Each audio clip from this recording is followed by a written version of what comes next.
Today we are talking ships again, and I've been wanting to make this video ever since I saw the Polaris clap that Idris cheeks at the demo at CitizenCon. So I've been wanting to make these videos to compare these two ships, and you guys may be wondering why I have an 890 jump on screen.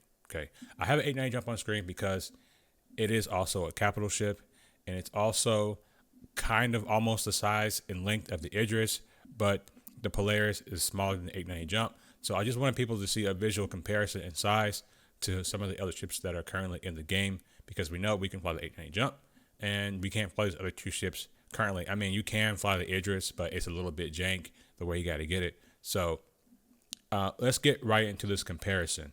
Okay, so we have our three ships here, and we can clearly see that the Polaris is a lot smaller than the Idris. I mean, just look at that. It literally fits inside of the Idris, but like I said, it can clap that Idris cheek. So how do these ships compare? I think that, with this ship being a little bit smaller, it being a little bit more affordable than the Idris, I think that it's an excellent choice for crew gameplay, and also to effectively man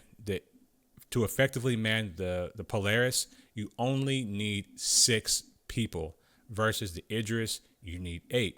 So that's 2 more people that you would need to get to properly man this ship versus this one. And then we're not even talking about having, an air wing detachment on board the Idris, because it also kind of needs that to make it even more effective. I mean, it has plenty of firepower. It has plenty of turrets to fight alone. But when we consider that, I think that the Polaris has a little bit more of an advantage. Now, granted, if you did put like your heavy fighter on board, like a Scorpius, now you're taking 2 people off of your turrets, and that could be problematic. But I do think, the Polaris is going to be a lot more maneuverable than the Idris, so that's going to give it some advantages. Okay, some disadvantages for the Polaris is the shields.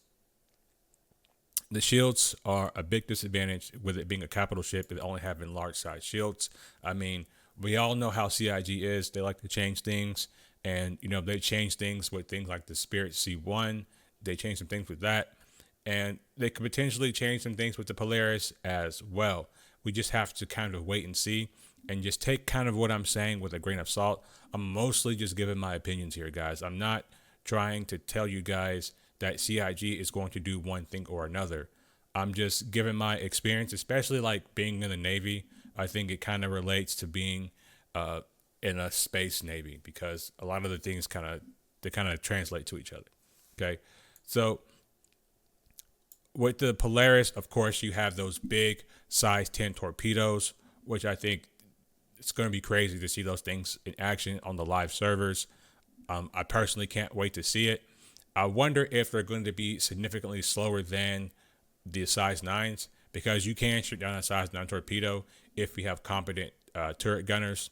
So it's going to be interesting to see that. One of the things that I've always been kind of wondering with Star Citizen is, why on earth does the bigger ships like the Javelin, the Idris, and the Bengal carriers not have some type of CWIS, which stands for Close-in Weapon Systems? And basically what this thing is designed to do, it's designed to auto-lock onto like planes and small craft. It's really designed to shoot down missiles. That's what we really like to use it for, but it can shoot down aircraft as well.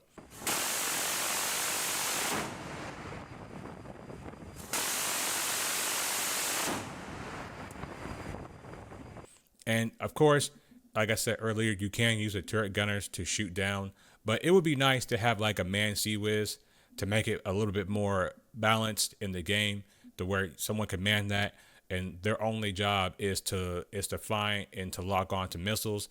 It could even be to a point to where it doesn't have the ability to lock on to ships. The only thing that it can do is lock onto missiles. That's like its only function. And I think these ships kind of need that, especially given how easy it was for the Polaris to clap those Idris cheeks. Now, I get it, guys. That was a demo. I know there's a lot of Idris lovers out there. I'm not trying to hate on an Idris lover. I'm not trying to hate on a Polaris lover. I'm just trying to, just provide a little bit of clarity. And I think that it was a little bit easy. It was a demo. It was to create hype. And the reason I think that is because I think the Polaris is going to go back on sale during IAE. So if you got the funds, pick one up. And I think at the price point, you're getting a lot of ship for the price. I looked at a couple different websites, and the price was around $750.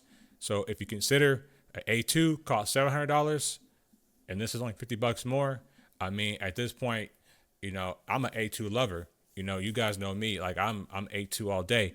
But given that price, you know, I think the Polaris, you're getting a whole lot of shit, and you're getting, you know, the ability to put, you know, those light fighters on board. You could also potentially put a bunch of Furies in here too. You could have a whole Fury detachment, you know what I'm saying? And every time I say Fury, I want to say Fury. So if I call them Furies in the future, just know I'm talking about the Fury. But you can put a whole Fury squad on board and give them some cool little name, like the Angry Bees or some shit like that. You could put a bunch of Furies in here. And I already know that somebody's going to try to put 100 Furies in here. I mean, if you could put a bunch of Furies in here, you could put a bunch more in here. And I think that, you know, with this only having large size shields, that with the size and the power of this thing having like all the size 5 turrets and all that stuff, the Polaris does not want to get into a direct fight with the Idris. I just think it's like a long sustained battle. We don't know about the armor just yet. It's not really implemented in game. I think the armor is going to come after they test the engineering gameplay to make sure that system is fully fleshed out before it comes in. But as of right now, there's no armor. So I can only talk about what we currently have. And I think that with it having only large size shields, that it would be a problem if the Polaris gets into a straight up fight with, you know, a close range fight with the Idris, just because I think long term it's not going to be able to sustain that. I think that the best thing the Idris can do to fight a Polaris is try to close the distance so that the Idris, not the Idris, but the Polaris can't lock those missiles on. I think that's pretty much how you would fight one. I mean, again, it's a big target, so the missiles can be dumbfired. The torpedoes can be dumbfired at this ship, but I think I would rather take my chances with a Polaris trying to dumbfire missiles at me versus a Polaris that's already locked on and is getting ready to fire, because we all know that in this game, the flares are a little bit jank. Now, I don't know if that's going to change with master modes. I don't know if they have a way to kind of fix that, but we all know the flares don't really work. You flare a missile off and it just keeps coming after you. They're like Hollywood missiles, and that's not how missiles work in real life. Once you flare a missile off, like, it don't come back. You know what I'm saying? They don't have like this advanced lock-on targeting system where it just follows you until the end of the earth.